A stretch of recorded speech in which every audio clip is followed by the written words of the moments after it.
A campanha eleitoral do segundo turno das eleições presidenciais, que acontece em 30 de outubro, é marcada por uma segunda geração de fake news ou notícias falsas. São pelo menos duas novas modalidades de desinformação. Confira na reportagem de Jô Miyagi. Além da mentira pura e simples, agora as chamadas fake news ganharam sofisticação argumentativa. As duas novas modalidades foram denunciadas pelo ministro Alexandre de Moraes, presidente do Tribunal Superior Eleitoral. A primeira é misturar verdades e chegar a uma conclusão mentirosa. Então se fala, como aqui, por exemplo, escândalo dos bingos, dólares na cueca, máfia dos sanguessugas. Você junta várias informações verdadeiras que ocorreram e aí traz uma conclusão falsa. Ou seja, uma manipulação de premissas. É recorrente a utilização de pequenos elementos verificáveis de verdade, mas isso não significa que a conclusão do argumento seja verdadeira. Muitas vezes, em geral, quando há essa finalidade de enganar a população, é construído um argumento falacioso. A segunda é usar informação mentirosa, publicada propositalmente pela imprensa, para ser usada por políticos. As campanhas replicam essas fake news dizendo, não, mas isso é uma notícia que saiu. Eu já venho dizendo há muito tempo que notícias fraudulentas, ou no popular as fake news, elas não são uma primazia só das redes sociais, elas também existem na mídia tradicional. Eles estão distribuindo muito com, vamos dizer assim, até com logo de imprensa, né? Eles falsificam. Para você ter uma ideia, eu mostrei para uma pessoa um tweet falso que estava sendo dito que era do presidente Lula. Então estava lá o Twitter mesmo do presidente Lula, só que eles recortaram embaixo com muita precisão, digitalmente, e colocaram uma frase que não era do presidente Lula. E uma pessoa esclarecida, falou, nossa, o Lula falou isso? Ou seja, deixa dúvidas, porque é uma técnica de enganação. Boa parte das pessoas não consegue distinguir se uma mensagem é verdadeira ou mentirosa. E o desmentido, ou seja, a verdade, sempre corre mais devagar que uma informação falsa e nem sempre atinge quem recebeu a fake, deixando a impressão de que a mentira é verdade. Uma das estratégias que grupos que propagam desinformação empregam é justamente o questionamento das pesquisas, da investigação, né, de um olhar mais cuidadoso, um olhar crítico sobre as notícias. Então, uma mentira, na verdade, uma mentira passa a ser muito mais facilmente trocável entre as pessoas, passa a ser, né, a haver aí uma disseminação dela muito mais rápida do que a verdade. A verdade requer algum tipo de visão crítica, requer algum tipo de investigação que, na verdade, não interessa para aqueles que querem ver as notícias falsas circulando. O professor Amadeu alerta que a campanha de Jair Bolsonaro, do PL, vai intensificar o compartilhamento de mentiras nos próximos dias. Eles vão fazer disparos, principalmente nos 3 últimos dias da eleição, eles vão inundar as pessoas com diversos tipos de desinformação, de mentiras, de descontextualização, porque aí você passa a receber tanta coisa assim que você se desliga da realidade. Aliás, essa é a única forma deles ganharem a eleição, né? Eles tentarem pegar públicos específicos, e eles têm isso, eles atuam ilegalmente.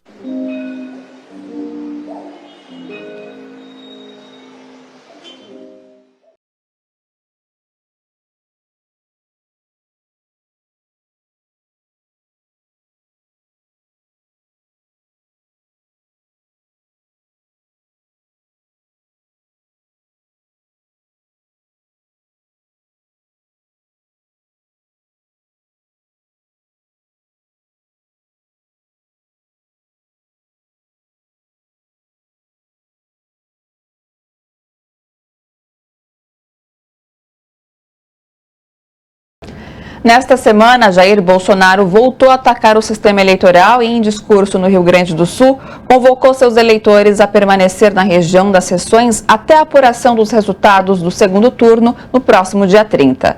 Aparentemente, trata-se de mais uma tática para impor o medo e o cerceamento ao exercício legal do direito ao voto. Confira na reportagem de Gihanna Rodrigues.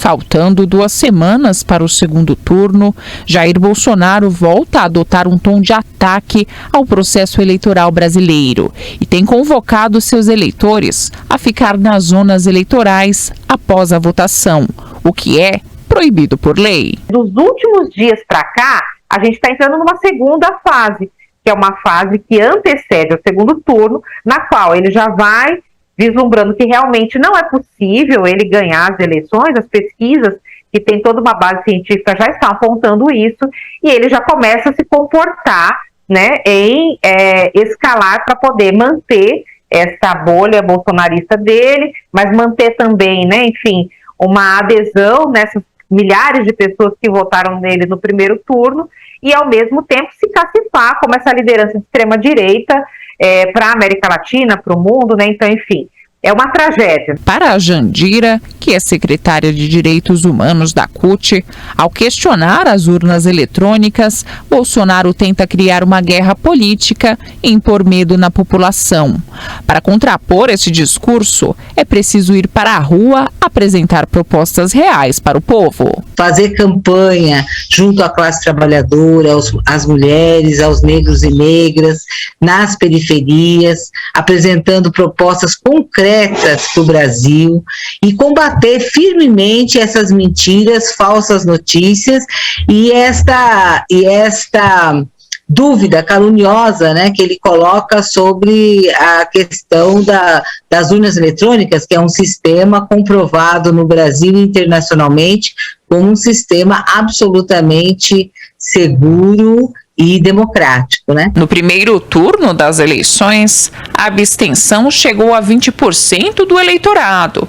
São mais de 30 milhões de brasileiros que deixaram de escolher o que querem para o futuro do país, mas que ainda podem fazer isso. Quem não votou no primeiro turno pode votar no segundo. Precisam escolher, né, o que querem para o Brasil, né, se é esse obscurantismo, essas trevas, essa crise permanente, a violência, ou se é uma proposta, né, de um futuro de direitos, um futuro de construção de igualdade, de liberdade, de direito e democracia. Então, assim, é fundamental que as pessoas saiam de casa, vão votar no primeiro turno. Quem não votou no primeiro turno pode votar no segundo turno sem nenhum problema.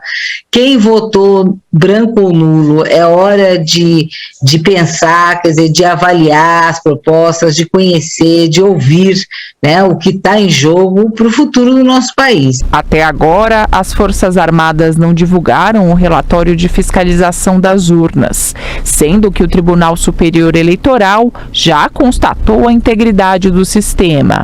Para Kelly, os militares estão segurando o resultado porque não encontraram nada. E agora a gente vê o quanto que os militares não apresentam esse relatório para a sociedade, porque, obviamente, esse relatório deve ter chegado à conclusão, que é a mesma conclusão que outros órgãos de fiscalização chegaram. Não tem nenhum problema no processo eleitoral, né?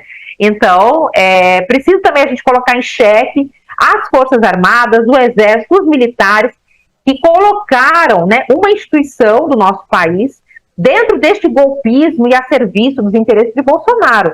E dizer que, enfim, eles não têm nada para apresentar no relatório, é por isso que eles não fizeram até agora.